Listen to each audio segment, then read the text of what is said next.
What's going on, you guys? Welcome back to the Neighborhood Podcast. I'm one of the hosts of the podcast. My name's Kevin Valentin. And in today's segment, we are going to talk about Game 3 of the NBA Finals. And just to remind you guys, Kyle is on vacation currently, so it's just going to be me for the foreseeable future for the next coming days. So it's not going to be a lot of dialect, or should I say dialogue, going back and forth. It's just going to be me kind of analyzing the game with my opinion. And let's just kind of dive right into it. So, Game 3 kind of got a little bit ahead of itself, kind of got away from Miami relatively quickly in that third quarter. The game as a whole was entertaining for most of the first half. I mean, Kyle Lowry missed a three to kind of put it within, if I'm not mistaken, about 4 points. And it was looking competitive from a realistic standpoint, so to speak. And obviously, Denver ends up winning this game. But man, when I tell you it went from a competitive game to a blowout within like the blink of an eye.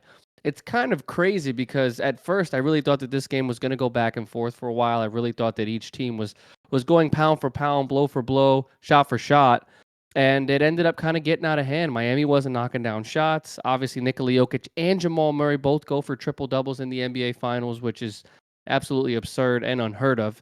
Nikola Jokic specifically goes for, if I'm reading this right, which sometimes I struggle, 32, 21, and 10. I don't even know how that stat line is possible for a center, but yet again, here we are talking about Nikola Jokic with another triple-double in the playoffs. But yeah, man, I mean, when you talk about being carried by two players, truthfully and honestly, I mean, Nikola and Jamal just absolutely pop off for 46 total points, or excuse me, 66 total points. And then Chris Braun goes off for 15 off the bench. He kind of had his own little run in the third quarter by himself, making plays on defense, hitting some tough shots, getting to the basket, and attacking the rim as a whole. Denver played well. Now, I'm not going to sit here and pretend like Michael Porter Jr. didn't go 1 for 7. I'm not going to pretend like KCP didn't struggle again and only score 6. But when you have your two best players going for 66, I don't really think much else matters, especially when you were able to play such good defense against the opposing team. I know Miami missed a couple of open looks, but as a whole, Denver really found a way to adjust and really make mismatches on a lot of the substitutions that Miami ran. Some of the lineups were small.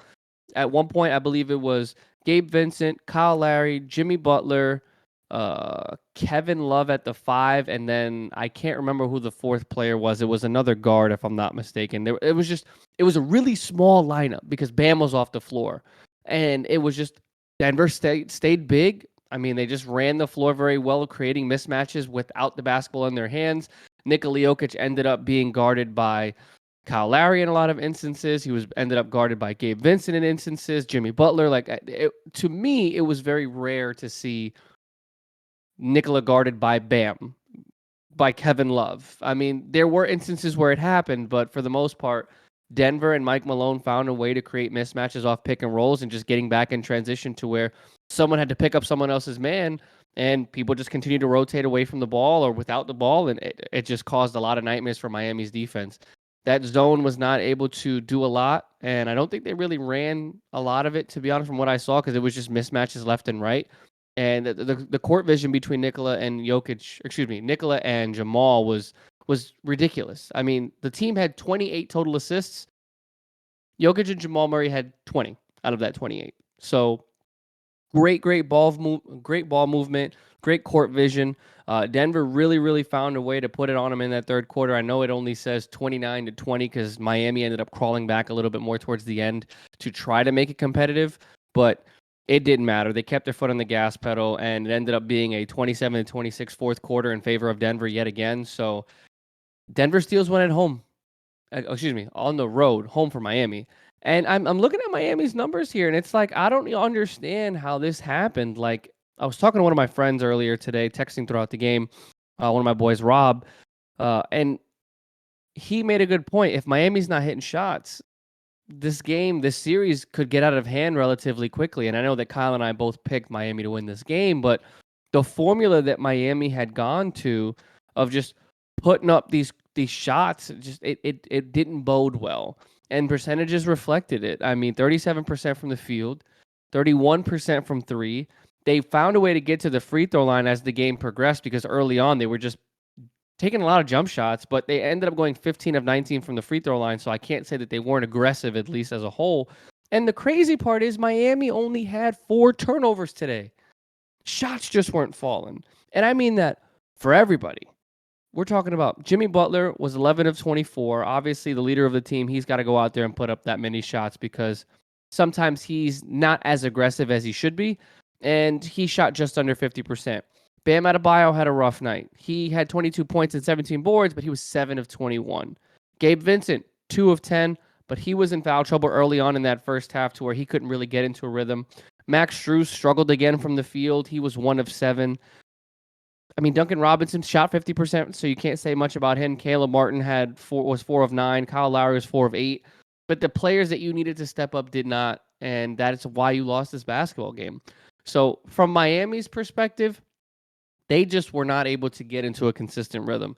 They were aggressive but missing. They were passive and not capitalizing on some of the turnovers that Denver had because Denver had 13.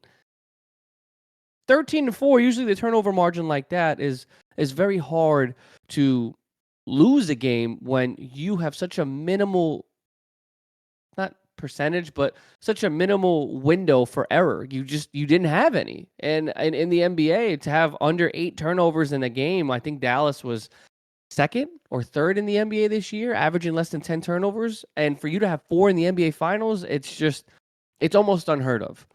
So Denver found a way to still capitalize and win this game despite their struggles from the three-point line because Denver shot 28% from 3. And this isn't the first time this has happened this series to where technically by percentage, Denver gets outplayed in one statistical category and still finds a way to win the game. I can't sit here and nitpick and say that they should have done this and they should have done that, but I mean, I don't necessarily know what Miami's going to do, man. It's like Spo looks absolutely incredible in game 2 with the adjustments that he did going bigger. Kevin Love, he played 16 minutes. Cody Zeller only played 6 minutes. You have to figure out a happy medium of what it is that you're going to do because if Jokic gets into a rhythm like this, let alone Jamal Murray, because he had 18 at halftime, and that was just the man was lighting it up by himself. But at the same time, Jimmy Butler had, I think, 15 or 14 on his own as well. So they were, like I said, the first half was competitive. But, man, when I tell you Denver just found a way to pull away, that's exactly what happened. And despite their turnovers and despite them shooting inefficiently from the three-point line, they found a way to truly and honestly just take this one away from Miami. It almost looked like they took the soul out of them because it just at one point it was almost a 20-point, if not a 20-point game in the third quarter to where fans were exiting the arena early on in the fourth quarter because it just Miami could not knock anything down.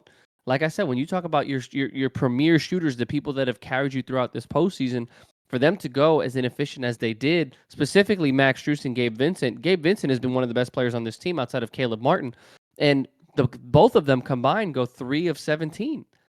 That's not going to get it done. And Spoelstra running these 3 to 4 guard lineups against this towering team. Kyle and I have talked about this a multitude of times. Michael Porter Jr. is taller than almost every single player that is on Miami's roster at 6'10".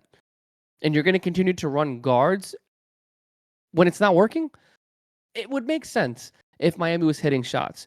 It would make sense if Miami was finding ways to penetrate and get to the free throw line to the point where it's like, all right, the bigs are getting into foul trouble.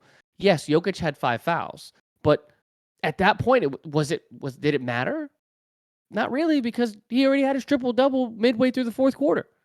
And again, it didn't matter about the triple-double because he had 32 and 20, or 21 he ended with. So triple-double or not, he made his impact where it needed to be on the glass and scoring in the paint, and he got to the free throw line a good amount of times as well. So overall, this game started good, ended bad in favor of Miami, but Denver reasserted their dominance, took control of this series, and said, you know what? We may have lost one at home, but we're going to take one away from them. I expect Miami to find a way to make adjustments, maybe go back to that zone, maybe put their head down and stop shooting so many jump shots, but we don't know. Eric Spoelstra is one of the best coaches in the NBA.